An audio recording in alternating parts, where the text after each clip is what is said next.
Welcome back everyone. It's time for another Family Search tutorial video.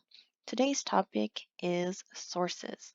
Adding sources to your ancestors is the core, the very essence of family history work, because genealogy without sources is just rumors. So any information about life events and relationships about a person in your family tree should be based on reliable, documented facts and sources. Source references can give information about a person, including their birth, death, name, gender, or even relationships. Attaching sources is so valuable because they provide evidence to support the dates and relationships shown. So Family Search provides several research sources to help establish and maintain integrity to your family tree. So now that we have established what sources are and the importance of them, where do we begin? So before I get into some actual examples of sources, I want to point out a few places you can go to find record hints. As you may remember, record hints are Family Search's way of pointing out the individuals that have possible sources that can be attached. These are not the only way to find sources, but it is what I will be covering in this video. Now, the first place you may remember from the first video in this series is the recommended task list on the main page. So to view the record hints exclusively, simply select Records, and this will filter the list, and you will be able to have several things to work from. The second place you can find record hints is through your messages at the top right of your screen. Simply click, and once you are in Messages, select Discoveries. Sometimes Family Search will send you a message here saying an ancestor has a record hint. When you click on the suggestion, you will be directed to another screen with a list of ancestors who also have record hints available. You can scroll through them like this. And it'll also tell you what has already been attached, and you can always view your relationship to the individuals.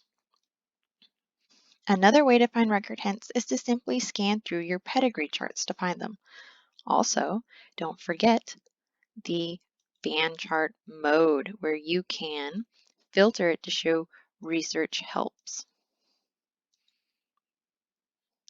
These research helps include record hints. They will be highlighted by the blue colors. Okay, so let's attach some sources. I'm going to click on View Record. It's going to open up another screen. And right here, it will give you a rundown of what is in the record. However, if you click on Review and Attach,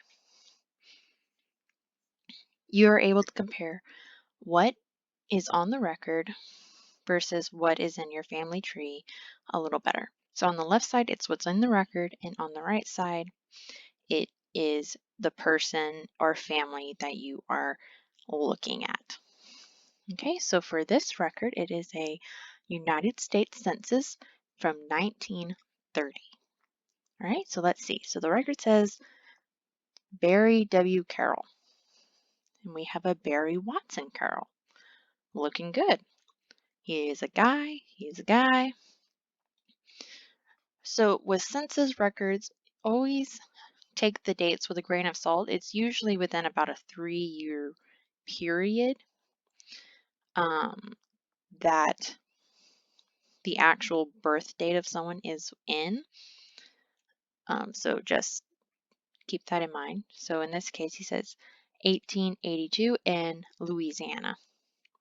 And we have an actual date, which this would actually be close to 1881. So 1881 versus 1880, it's very close. From Negrete in Sabine, Louisiana, United States. Okay. And this record is saying that in 1930 he lived in Marshall, Texas, which looking at the other records that are already attached, he lived in Marshall, Texas already for several years. So I'm going to assume that yes, this is correct. And that you see how I added that over? Perfect. All right. So it looks like, oh, this is great. This is why you add sources. You can add an entire family that you didn't previously have. Oh, this is great. Okay, so I'm going to attach that right there. It looks like we have his wife. Okay, so remember from the first video where I said that a woman's name in your family tree should always be your maiden name? Well, obviously Carol is her married name, so I'm going to take that out. Okay, I'm going to make this standardized. Obviously she is deceased because of the date it looks like she was born about. Okay, create a new person. Now it looks like based off the information that we had, Family Search didn't have any suggestions as to who she may be. So that's why it stuck with creating only Katie. Now let's see. We have several children here also to add. So we got Barry Carroll, born in Texas, United States. Okay, so born in 1912. He is most likely deceased because if he wasn't, he'd be 108 years old. And that is why I am assuming he is deceased.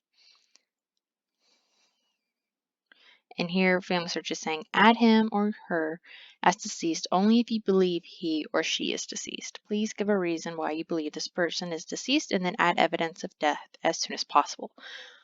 So, as I just said, I believe this person is deceased because if was alive today, he would be 108 years old, which is not probable. So I'm going to create a person, but also here it's saying add evidence of death as soon as possible. That is Family Search saying, hey, you need to attach a source that verifies this.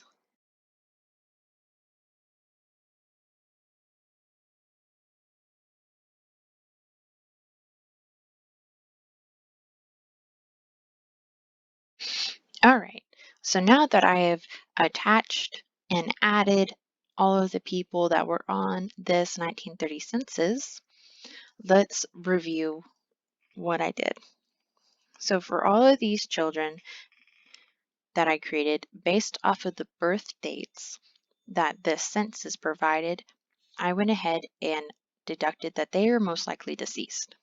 However, for this last child, I went ahead and said he was living because just because he's over 90 doesn't mean that he's necessarily dead. And obviously, record hints can still show up for him.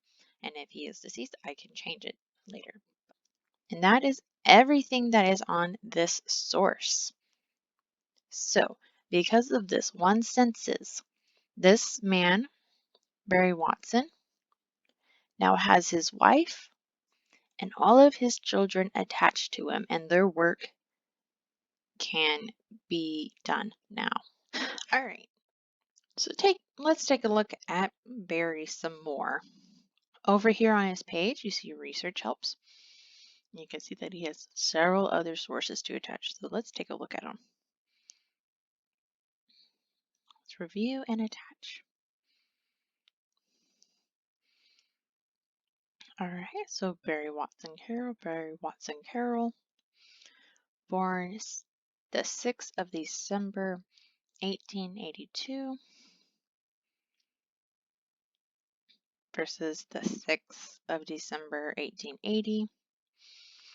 All right, so I'm going to take a look at this source just to verify it some more.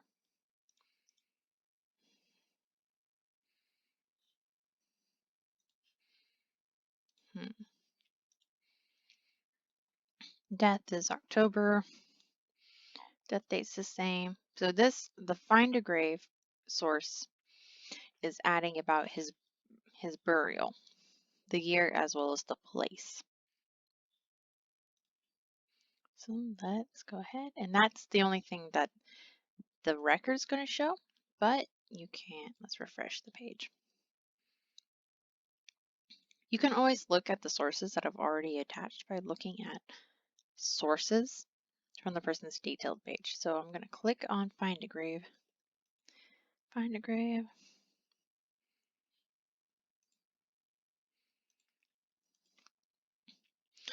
And looky there. We've got Barry Watson, Carol with his birth date and location, death date and location. We also have a picture of him, as well as the tombstone, which confirms that his birth date is in fact 1882. So this is something that I really love about Find a Grave. It can give you pictures, which you can add to a person's memories by uploading them. But it can also provide you parents, spouses. See, this would take me to her page and I would see her information, as well as children. And there can also be siblings as well. So this is fantastic. So I'm going to keep this open. Go back to his page. Let's see. So originally for his wife, we attached the source that just told us her name was Katie and a birth date. Oh look, this is an excellent example because just from adding her with that one source, look at all these sources that popped up for her. This is why adding sources is so important. I cannot stress this enough. It is a domino effect. Attaching one source can lead to another source popping up, and it can just keep going and going. It is a domino effect.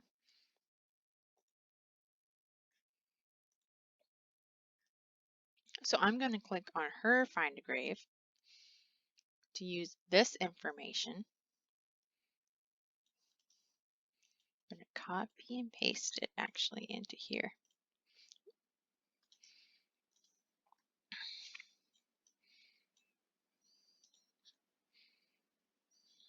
Now, why is this reason correct? I found it at findagrave.com.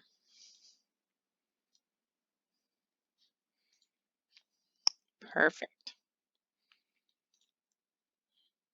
Now, unfortunately, the only things here are a spouse and your children, which is fantastic in and of itself. And if I click on these children, I wonder if there will be spouses for them and children as well, which can be also added into your tree. I just wish that there had been parents.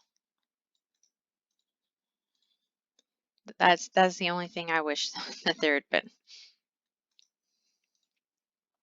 And Marshall. Oh, so we did have a date, an actual date. All right, and why is this correct? Findagrave.com had photo of tombstone.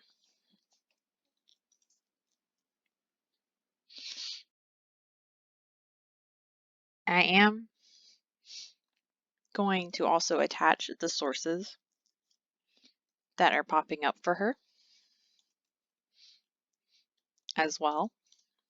But I am going ahead and using this one source that I have and putting in all the information that I have gleaned from it in hopes that adding in this information will pop up even more sources, because any information, any little piece can further Family Search's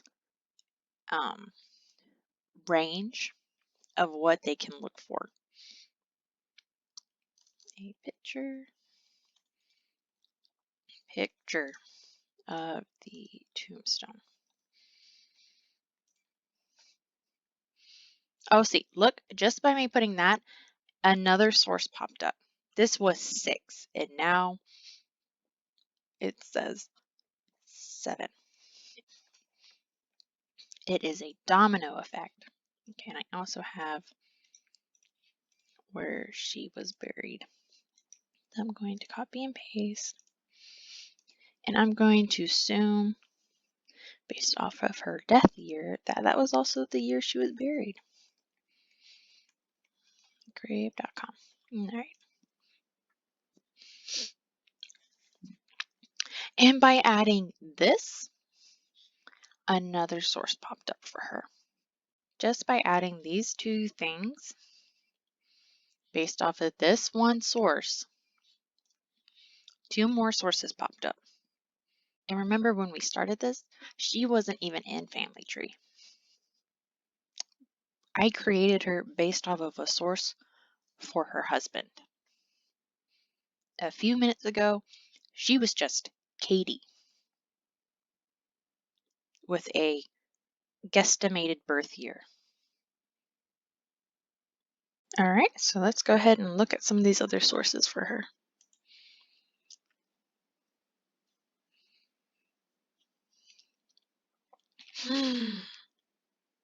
Check it out. Look at this. Do we have parents for her now? It looks like we do. So Katie Allen Van Hook.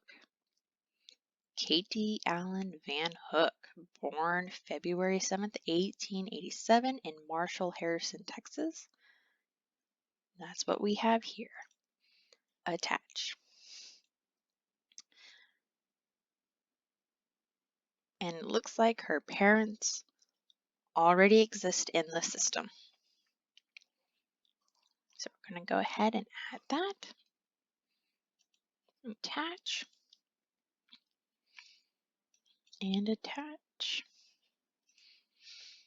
Perfect. Let's go ahead and refresh her page. Oh, look, and she has a sister. All right. So now let's work through another source. For our Miss Catherine, no longer just Katie. All right. So we have, it is the United States Census for 1920. So we have her name. This is her married name with her guesstimated birth year and location. Matches up. And also where she is located during the census, which it's the same as her birth location as well as where she is 10 years later in the other census. So let's go ahead and add that. Oh, here's Barry again. Let's go ahead and add that.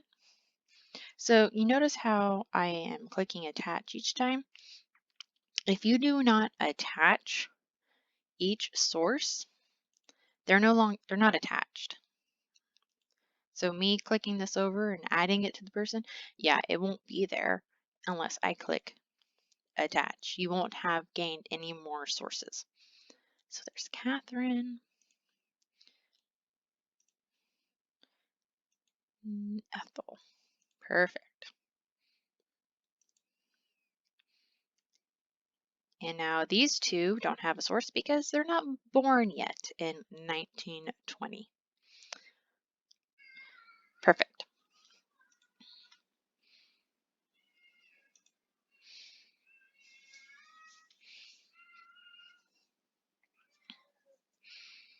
All right, looks like this is a death record for Miss Katie. So we have her birth date and location, which is the same, as well as the death date and location, which we got from her Find a Grave. And those are the same. So we're going to go ahead and attach. And then mom is the same as well as the dad. And attach. So you may see these things right here. View record. So this is what popped up previously, where it just kind of gave you the summary of what is right here in the record. Give you a summary right here that's in the record. It also gives you a few, a little bit of other information, such as her marital status, which is widowed, which we could tell already based off of Barry's death date, but it's also showing that she didn't remarry. And also over here, you can view the original document by clicking on it. All right, and here's the summary again down here. And you can zoom in to view the information. And she was a school teacher until 1957. So she had been retired for almost 20 years when she died.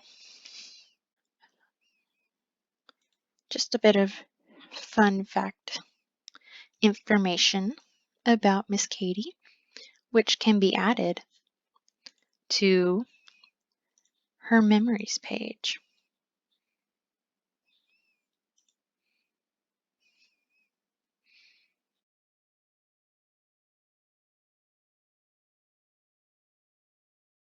Now let's move on to another record.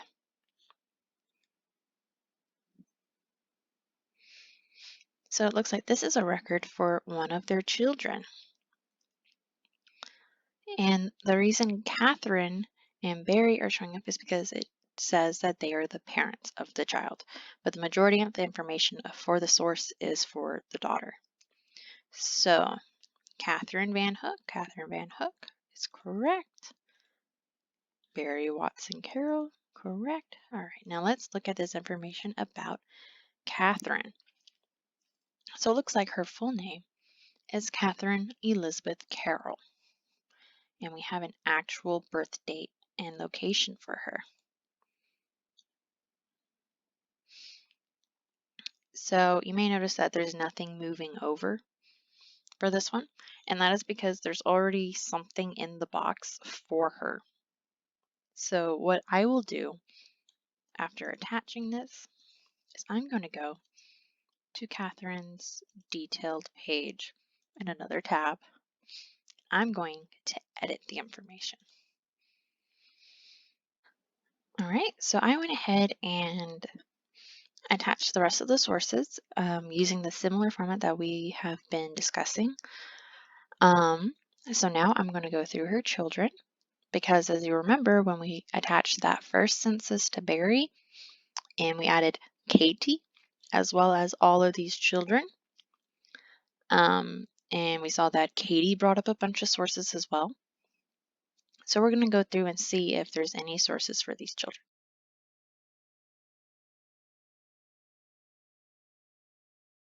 Okay, now that I've added all the sources, information, and pictures that were available for Barry Watson Carroll's family, he went from being alone to having a wife and his children, now grandchildren, in-laws.